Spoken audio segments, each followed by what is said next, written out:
With a field widget in place, we can now collect data from users for our field. However, before we can save that data in the database, the Field API requires us to validate the data and prove its existence.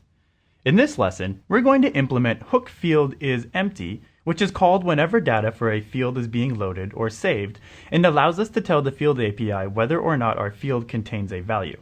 This is necessary because Drupal can't make any assumptions about what empty means for a custom field type. We might, for example, want to allow someone to enter the number 0 or even a null value into our field. Then, we'll look at implementing hook field validate, which is also called anytime a field is saved and allows us to perform additional validation on the data contained in the field before it's saved to the database.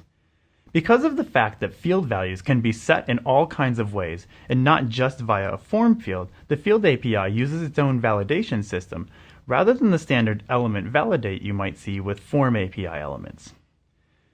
With these two hooks implemented, and all the work we've done up to this point, when we submit a form that contains our field widget, the Field API will take care of saving the data we entered in our widget into the database for us.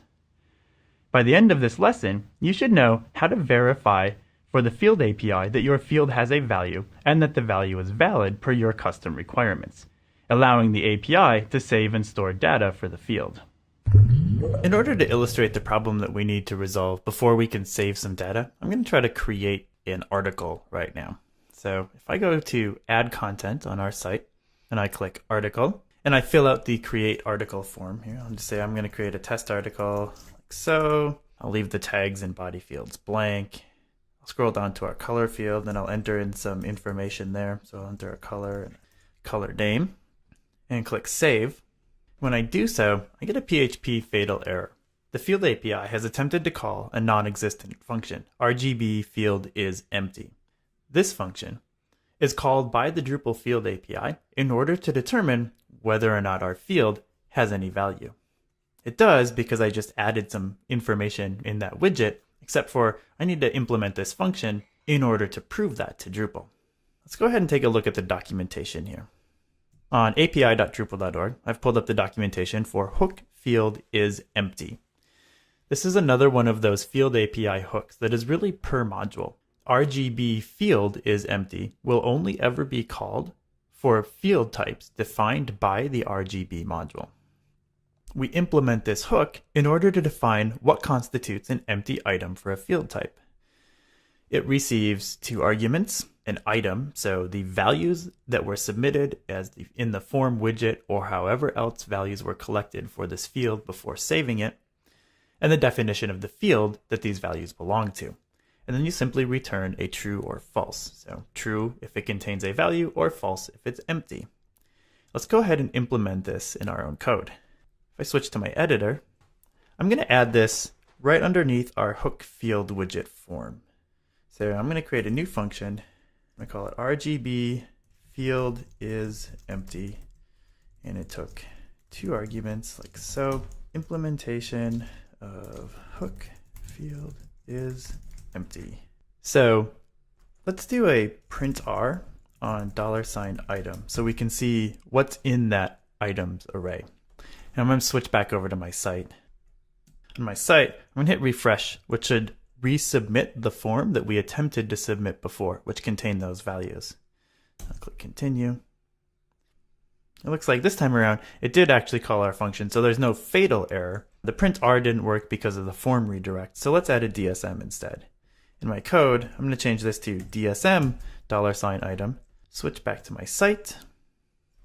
I'll just click edit in this case, and then submit the form again by clicking save.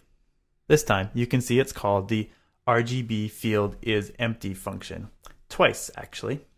If I take a look at the $item array, you can see the RGB and label values from the field widget that we added. So we can validate in our function whether or not those contain a value. For us, this is pretty easy. We can just check and see if these contain any content. So if I switch back to my editor, I can adjust the code in our RGB field is empty function like so.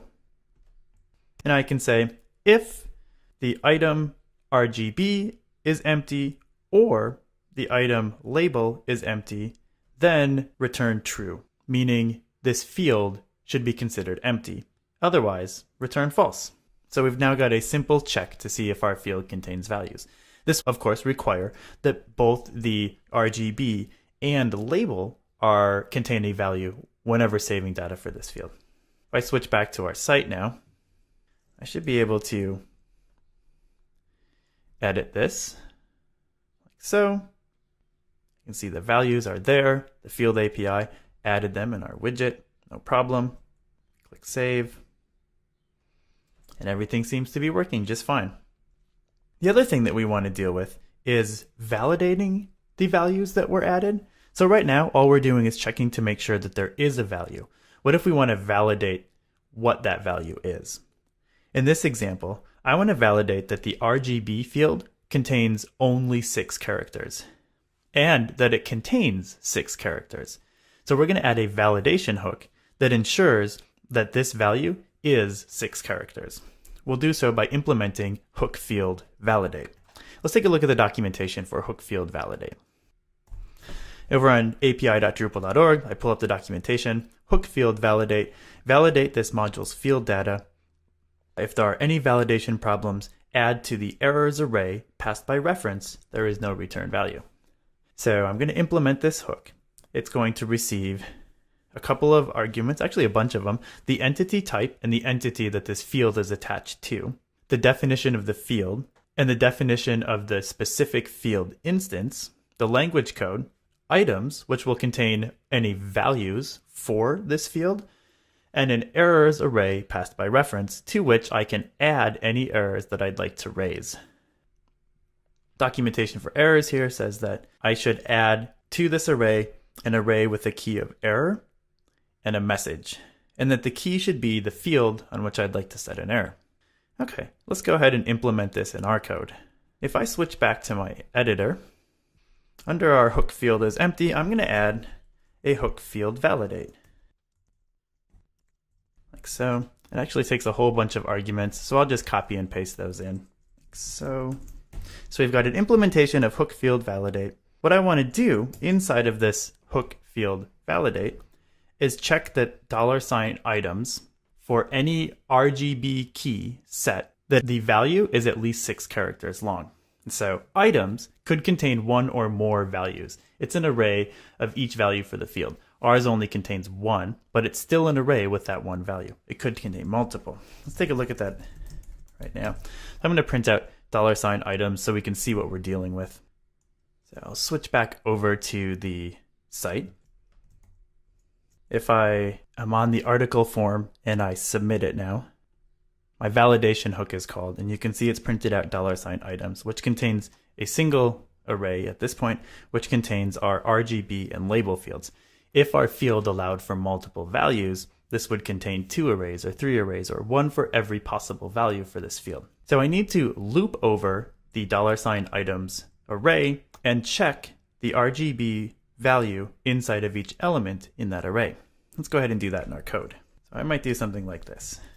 For each items as key item, if the RGB key is not empty, we can make sure that it's 6 characters. So I could say if, we'll use the Drupal string length function, string length item RGB does not equal 6. So if it's not 6 characters exactly, I'm going to raise an error by tacking on to this errors array that was passed by reference into our implementation of hook field validate. The key for this array here is going to be the field name. So we'll say $field, field name, language code, delta. So specifically, we're adding an error to this field for this language for this particular value. So here's the error. Again, there's a lot of additional layers to this array here, mostly to handle the fact that 1, fields are translatable and could have a different language code, and 2, fields can have 1 or more values depending on settings in the field UI. Then we just had to add an error. We have to give our error a unique name, so we'll call it RGB_length, and a message. That message might be something like field name, the hex color must be 6 characters. An array. I want to use the name of this field as it was configured in the field UI. Because that's part of the instance settings for the field, I can access that information in the $instance variable that was passed into this field, or this hook. So I'll say $instance label, so. And that'll be set to whatever the administrator configured the label for our field. All right, let's go validate that this is actually working. So I save the code, and I'm going to switch back to the site. I'll refresh this page. Click Edit for our test article, and I'm going to scroll down here where it shows the RGB color field, and I'm going to enter in a few different values. First, I'll try entering something that's longer than 6 characters, so I'll just add a few extras here. This is much longer than 6 characters, and click Save. Nope, I'm getting an error. Let's take a look at our code really quick. I called this delta, but I wanted to call it key instead. Let's use the name delta here because that's really what this is. In the context of the field API, this is the delta or cardinality of this field. So delta here matches up with the delta in the error that we're setting. Switch back to the site, and I'll refresh again, which will allow me to resubmit that form. This time I get the actual error that I was expecting. Color, the name of our field, the hex color must be 6 characters. If I scroll down, you can see that our field is highlighted and an error has been set. I could also try setting it to just 3 characters instead. Save the field again. Same thing, I get an error because it's not 6. If I set it to 6 though, so 6 characters, click Save, it passes validation, no errors are set, and I'm able to save data for our field. Looking at our code again, you can see what we did in this lesson. We implemented hook field is empty in order to tell Drupal whether or not our field contains any value at all. We do this because Drupal can't assume what contains a value means, since we might want to be able to do things like enter a Boolean value or even just null. Then we implemented hook field validate, which allowed us to validate that the value that is in the field matches whatever unique constraints we have for our field. In our case, we wanted to make sure that the RGB value from our widget contained 6 characters, not more than 6 and not less than 6. We could also have written some code that might do something like check to make sure that this is actually numeric characters that match the pattern that can be used for a hex color. But I'll leave that as an exercise to you.